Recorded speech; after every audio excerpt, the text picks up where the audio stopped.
This is a Blairing Out with Eric Blair show, and today I'm pleased to have BIFF of Saxon on the show. How you doing today, Biff? Good to be here with everybody. Biff, at what age did you discover your voice?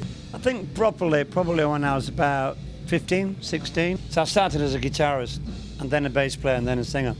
So I came to it from a different angle, really. Actually, mine and Paul's first band was called Coast. The later band was called Son of a Bitch. From Son of a Bitch, it became Saxon. It did, yeah. When we released our first album, we changed our name. So when Saxon released its self-titled album in 1979, did you have any idea that you would usher in the new wave of British heavy metal? No, I don't think so. No, you don't really. We weren't on any sort of, crusade at that time. We were just trying to get signed. That's what basically it.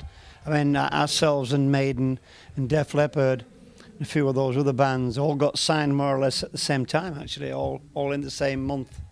And a lot of Americans management companies came over to see what was happening in the UK. Were you friends with all those people? Oh yeah, we were friends. Comrades, but very competitive. Yeah, it was a great time actually. Driving around the UK, meeting up in in sort of restaurants and things on the motorway, on the freeway. Yeah, we just hung out. Yeah, definitely. We played a few shows together. Didn't really play much with Leppard.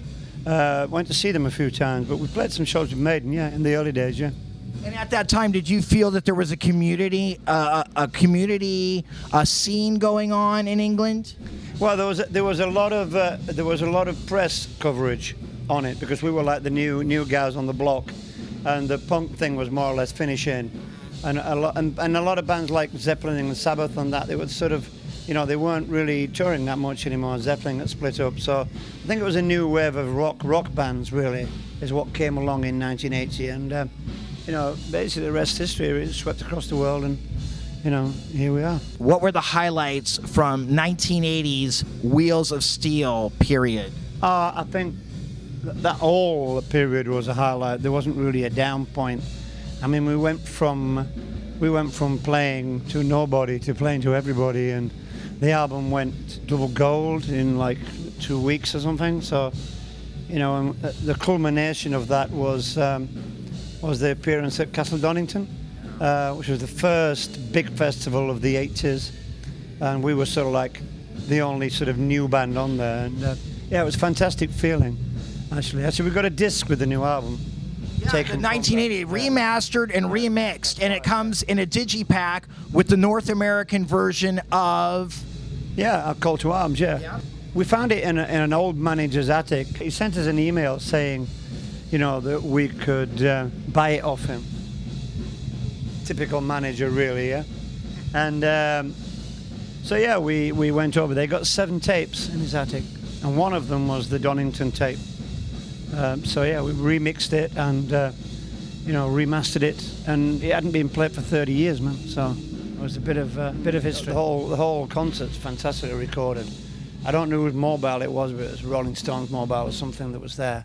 So it was, high quality. September 1st, 1980, you put out Strong Arm of the Law. That's one of the albums that Metallica quote is one of their big influences, that album actually. But again, that was a strong album. We had some great tracks on there, really strong tracks on that album. It just took us to another level, I think, from playing, theatres to playing quite big arenas in Europe. What kind of shenanigans were you guys having on the road during that period? Were you guys, destroying hotels or anything? No, we weren't really destroying hotels. We were sort of a bit more working class. We respected things in rooms, but we had a lot of good times with the girls, though. Because we got a lot of TV and things, so that was a great period. And then Denim and Leather, 1981. Yeah, the anthemic album. Yeah, Princess of the Night, Denim and Leather. So it goes on. I mean, that was another. We must have been in a state of grace. We wrote some great songs on those 2, 3, and 4 albums. Great, and still resonate today. Still that legacy is still so strong, really. And apparently, you guys toured with Ozzy Osbourne. Yeah, Ozzy was a special guest to us. Actually, we had Ozzy Osbourne in a band called Revolver, and it was great. You know, actually, we're one of the only bands that don't have any really bad Ozzy stories. Actually, it was fantastic when we toured together. You know, we had a few things where we all got lost, a few Spinal Tap moments, but yeah, it was great actually. And Sharon was there, and Rudy Zalzo, you know, and Randy Rhoads. It was great, great time, yeah. And what do you remember about Randy Rhoads? Did you guys ever drink together? Or? I mean, yeah, Paul, our guitarist, used to jam with him. You know, he was always in the dressing room jamming something. You know, yeah, he was a good guy actually, really nice guy. And I know you guys are actually pretty close to Lemmy and Motorhead over the years. Tell me about your Lemmy experience. Well, Lemmy was, I mean, Motorhead were the first band we toured with in the UK. And actually, Judas Priest were the first band we toured with in Europe. So it was a good time. Now, Lemmy, we go back a long time with Lemmy and Motorhead. We know all the Motorheads they've been. So yeah, it's good fun with Lemmy. He's a good lad. He's a bit of a legend, is Lemmy.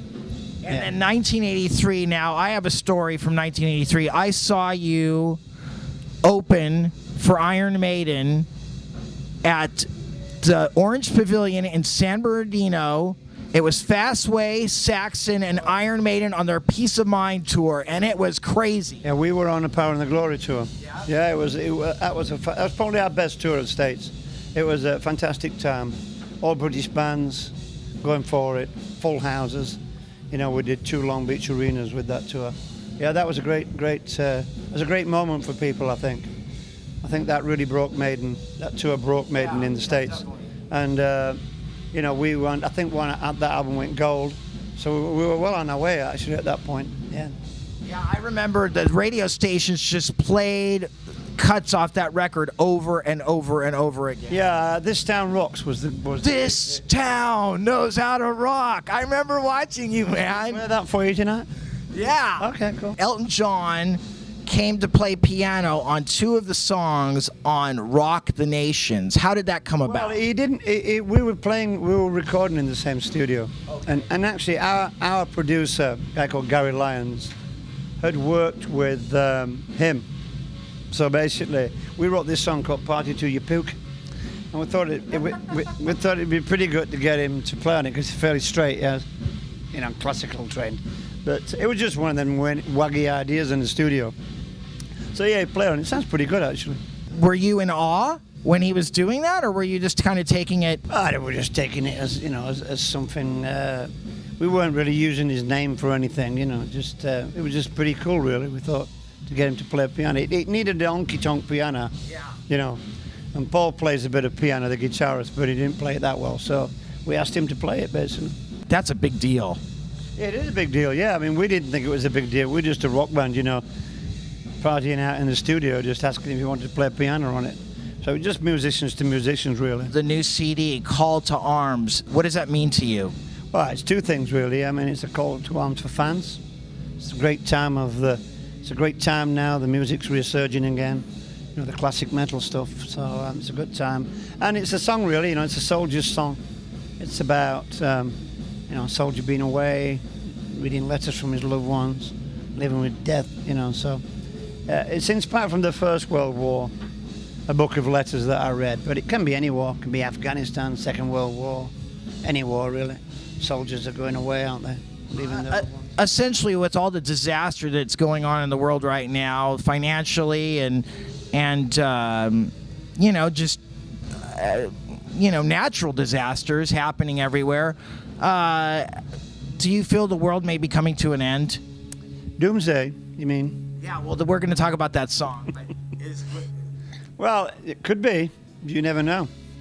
I mean, I'll tell you, we did a cruise in January from Miami to Mexico, and we went to see a Mayan ruin, and we had a special guide there, and you know, the 2012.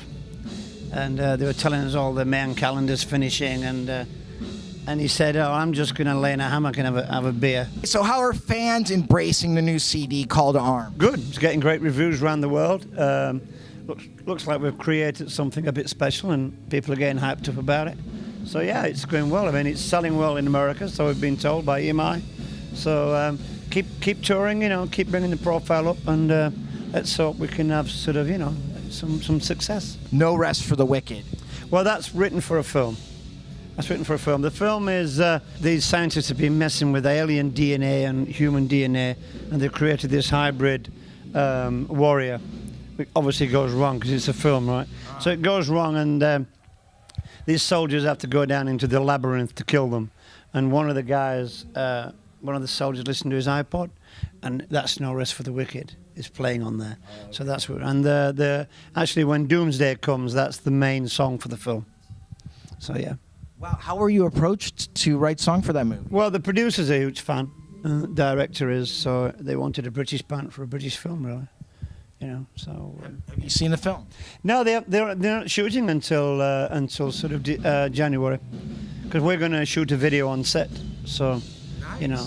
So. Everything just works out, synchronicity. Well, yeah, they're waiting for actors to come free. That's the problem with films. Yeah. You know, and the budget, and they're waiting for the last million. I don't know. It's worse. I mean, film music's worse. It's worse than rock and roll, man. It's like crazy.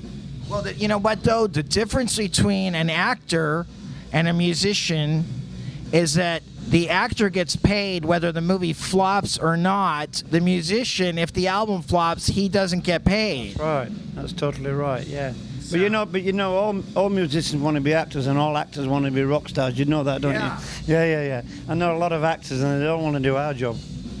You know. Well, now they have certain ways of creating singers out of actors, whether they can sing or not. Yeah, that's right. What have you been in? What movie?